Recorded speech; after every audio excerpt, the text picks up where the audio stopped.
और अब आज का एजेंडा में बात करेंगे स्कूल में हिजाब को लेकर हाई कोर्ट के बड़े फैसले की।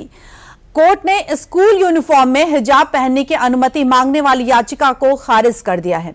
अदालत ने साफ तौर पर कहा है कि शिक्षण संस्थान में अनुशासन और एकरूपता बनाए रखने के लिए तय ड्रेस कोड का पालन सभी छात्रों के लिए बेहद जरूरी है। यह मामला प्रयागराज के एक निजी स्कूल की 11वीं कक्षा की छात्रा से जुड़ा हुआ है।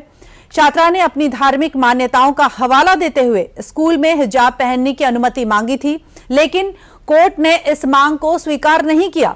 अदालत ने अपने फैसले में कहा कि हिजाब को इस्लाम का अनिवार्य हिस्सा साबित करने के लिए पर्याप्त ठोस साक्ष्य पेश नहीं किए गए। साथ ही कोर्ट ने माना कि किसी एक छात्रा को यूनिफॉर्म के जो नियम है उससे अलग छूट देने से जो संस्थान है उसमें ड्रेस कोड की जो एकरूपता है वो प्रभावित हो सकती है। वहीं इस फैसले के बाद सियासी जो बयानबाजी है वो तेज होती नजर आ रही है। AIMIM के प्रमुख असदुद्दीन ओवैसी ने हाई कोर्ट के इस फैसले पर सवाल उठाया है और उसका विरोध किया है। उन्होंने साफ तौर पर कहा है कि इसे संविधान के अनुच्छेद 19 और 25 में दिए गए अधिकारों से जोड़ते हुए धार्मिक स्वतंत्रता के खिलाफ बताया उन्होंने, और साथ ही उन्होंने अदालत के अधिकार क्षेत्र पर भी सवाल उठाया है कि इस्लाम में क्या जरूरी है, इसका फैसला अदालत कैसे कर सकती है। और इसके साथ ही उन्होंने सुप्रीम कोर्ट में जो लंबित सबरीमाला मामला है उसका भी जिक्र किया। यानी हिजाब को लेकर हाई कोर्ट के जो फैसले हैं उसके बाद अब कानूनी बहस के साथ सियासी और धार्मिक प्रतिक्रियाएं सामने आने लगी हैं। आज इलाहाबाद हाई कोर्ट का जजमेंट आया। हमारी एक बेटी स्कूल में हिजाब पहन रही थी। हिजाब पहन के कोर्ट ने कह दिया कि हिजाब आप नहीं पहन सकते। मैं इस हाई कोर्ट के जजमेंट के खिलाफ हूं, इससे एग्री नहीं करता हूं। यानी कहा जा सकता है कि अदालत के इस फैसले ने ड्रेस कोड और किसी शख्स के धार्मिक परंपराओं का पालन करने और उन्हें जताने के अधिकार को लेकर बहस छेड़ दी है। एक तरफ जहां कुछ नेताओं ने अदालत के रुख का विरोध करते हुए कहा कि छात्रों को शिक्षा प्रणाली के भीतर धार्मिक विश्वास का पालन करने से नहीं रोका जाना चाहिए, तो वहीं दूसरी तरफ कुछ नेताओं ने इसका समर्थन भी किया है और कहा है कि एजुकेशन इंस्टीट्यूट्स ने ड्रेस कोड, अनुशासन और जो नियम तय किए हैं जिनका छात्रों को पालन करना बेहद जरूरी है। देखिए, हिजाब पहन के स्कूल जाए न जाए उससे क्वेश्चन करता है, लेकिन स्कूल के बाहर आप हिजाब पहन के कहीं भी जाइए आइए, उसके लिए तो कोई रोक नहीं है। स्कूल की ये कोर्ट यूनिफॉर्म बनाई है उसी यूनिफॉर्म में जाना चाहिए, और हमारे मुल्क की जो भी हुकूमत का फैसला है उसको हमें मानना चाहिए, चाहे उसमें कोई भी बिरादरी हो। हमारे मुस्लिम हदीस में लिखा हुआ है जिस मुल्क में आप रहते हैं उस मुल्क की हुकूमत का भी कहना मानना चाहिए, अपने मज़हब को भी मानना चाहिए। इसमें दोनों चीज़ें हो जाएंगी। आप अंदर चले जाइए, हिजाब खोल गया तो उसके अंदर आपका हमारे मुल्क का ऑर्डर मान लिया, बाहर आ जाएंगे आपने अपने मजहब का ऑर्डर मान लिया। और इस खबर पर अधिक जानकारी ले लेते हैं। हमारे साथ जुड़े हैं वरिष्ठ पत्रकार प्रभात त्रिपाठी जी। प्रभात, स्वागत है आपका। प्रभात, बताएं कि शैक्षणिक संस्थान में हिजाब के मुद्दे को लेकर इलाहाबाद हाईकोर्ट का जो फैसला आया है उससे असदुद्दीन ओवैसी को क्यों आपत्ति है, जबकि शिक्षण संस्थान की बात करें तो समाज के हर धर्म के लिए है। धर्म अपनी जगह है, शिक्षा अपनी जगह है। नहीं, देखिए निधि जी, जिस तरीके से ओवैसी ने आज ये बात कही कि हाईकोर्ट का मैं सम्मान नहीं करता हूं, मतलब हाईकोर्ट के निर्णय को नहीं मानता हूं, क्या ओवैसी इस देश से बड़े हो गए?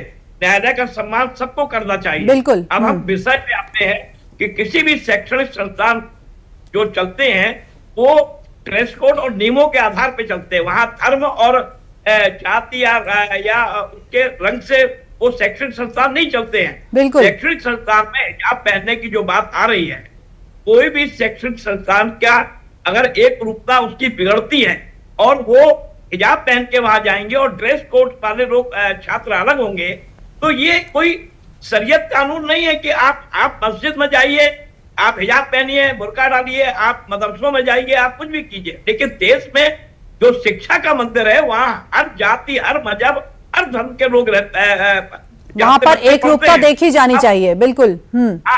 और अब उसमें अगर आप राजनीति कर रहे हैं, उसमें आप देश के किसी भी न्याय प्रक्रिया पे आप सवाल उठा रहे हैं, इसके मतलब साफ साफ है कि आप इस देश के संविधान और कानून को मानने वाले नहीं हैं। आप कहीं ना कहीं पाकिस्तानी हैं आप भारत में रहते हैं, भारत का खाते हैं और आप वैमनस्यता फैला रहे हैं समाज के अंदर। और जिस तरीके से तुष्टीकरण की राजनीति, नेता भी अभी कांग्रेस हो चाहे समाजवादी पार्टी हो, जो भी लोग हो, शिक्षण संस्थान को कृपया करके बचा के रखें। बिल्कुल। इस राजनीति के घालमेल में शिक्षण संस्थान अगर ड्रेस कोड के द्वारा बच्चे वहां आएंगे तो बच्चों का मानसिक और शारीरिक, या जिसे कहते हैं भारत की जो संस्कृति है, जो हमारी शिक्षा क्षेत्र की प्रणाली है, वो बिल्कुल ठीक रहेगी। अगर आप ड्रेस कोड पहन के, वहां हिजाब भी आ जाएगा, वहां बुर्का भी आ जाएगा, वहां और लोग अपने फिर कहेंगे कि हम लुंगी पहन के जाएंगे, हम कुछ और पहन के जाएंगे, तो ये चीजें जो है ये शिक्षण संस्थान पे नहीं चल सकती हैं। हाई कोर्ट का निर्णय इसी के परिप्रेक्ष्य में है कि जो शिक्षण संस्थान है उनकी गरिमा बनी रहे, उनके ड्रेस कोड का पालन कराया जाए और वहां पे ये राजनीति का घालमेल और ये धर्म और मजहब का खेल वहां ना खेला तो जाए। बिल्कुल। हाईकोर्ट ने ये निर्णय इलाहाबाद, हम स्वतंत्र हैं इस देश में। यही तो भारत की एक खूबी है कि भारत में हर जाति धर्म के लोगों को व्यक्ति की अभिव्यक्ति की आजादी है, बिल्कुल स्वतंत्रता है। वो हर बात, आप सुप्रीम कोर्ट जाइए, कोई दिक्कत नहीं, आपको किसी ने रोका नहीं। लेकिन आप किसी भी न्यायपालिका की टिप्पणी पे आप अगर ये कहते हैं कि मैं न्यायपालिका के निर्णय को नहीं मानता हूं, तो ये देशद्रोही है और ये पूरी तरीके से ओबीसी के खिलाफ बिल्कुल मुकदमा होना प्रभात चाहिए। यहाँ पर ये भी जानना चाहेंगे, बिल्कुल प्रभात यहाँ पर ये भी जानना चाहेंगे, संविधान और मनुस्मृति को लेकर भी ओवैसी ने आरएसएस पर आरोप लगाए हैं। नहीं, देखिए ओवैसी जी क्या बोलते हैं, वो खुद एक बैरिस्टर हैं, उनको ये सोचना चाहिए कि अगर हम कोई भी किसी तरीके की न्यायपालिका पे टिप्पणी करते हैं तो कंटेम्प्ट होता है। आपने देश में की न्याय प्रक्रिया पे कंटेम्प्ट किया है। हाँ। अगर आपने उसकी आलोचना की है, आप उस निर्णय को नहीं मानते हैं, तो आप देश से बड़े नहीं हैं। बिल्कुल। भारत देश में संविधान से ये देश चलेगा, देश ये चलेगा, नियमों के अनुसार चलेगा। देश में कोर्ट अगर बनी है, जजेस वहां बैठे हुए हैं, तो वो हर पहलू को देखते हैं, हर पहलू को देखने के बाद निर्णय करते हैं। अगर आप निर्णय से असहमत हैं तो आप सुप्रीम कोर्ट चले जाएं, कोई दिक्कत नहीं है। लेकिन टीका टिप्पणी करना, समाज में वैमनस्यता फैलाना, सामाजिक समीकरण को बिगाड़ना, ये ओवैसी हर समय यही करते हैं। और मैं तो कहता हूं कि उनके ऊपर इस मामले को लेकर मुकदमा दर्ज होना चाहिए, क्योंकि उन्होंने कोर्ट की टिप्पणी पे, एक कोर्ट के निर्णय पे उन्होंने टिप्पणी करके आरोप लगाए। बिल्कुल, कहीं ना कहीं कहा जा सकता है प्रभात की जो शिक्षण संस्थान होते हैं वो समाज के लिए होते हैं, हर वर्ग के लोग वहां जाते हैं पढ़ने, तो उसको एक ही नजर से देखना चाहिए। बहुत बहुत धन्यवाद प्रभात। निधि जी, मैं ये कहना चाहूंगा कि कृपया करके हमारे जो शैक्षणिक संस्थान है वहां का एक डेकोरम होता है, उस डेकोरम में ये सियासत मत डालें, ये धार्मिक रंग मत डालें। इससे क्या है कि आने वाली नस्ल और हमारा समाज बहुत दूषित हो जाएगा और आने वाले समय में इसके बड़े परिणाम घातक होंगे। बिल्कुल बिल्कुल, लोग समझ नहीं पा रहे हैं। बिल्कुल प्रभात, आपने बिल्कुल सही बात कही। बहुत बहुत धन्यवाद तमाम जानकारियां शेयर करने के लिए, बहुत बहुत धन्यवाद।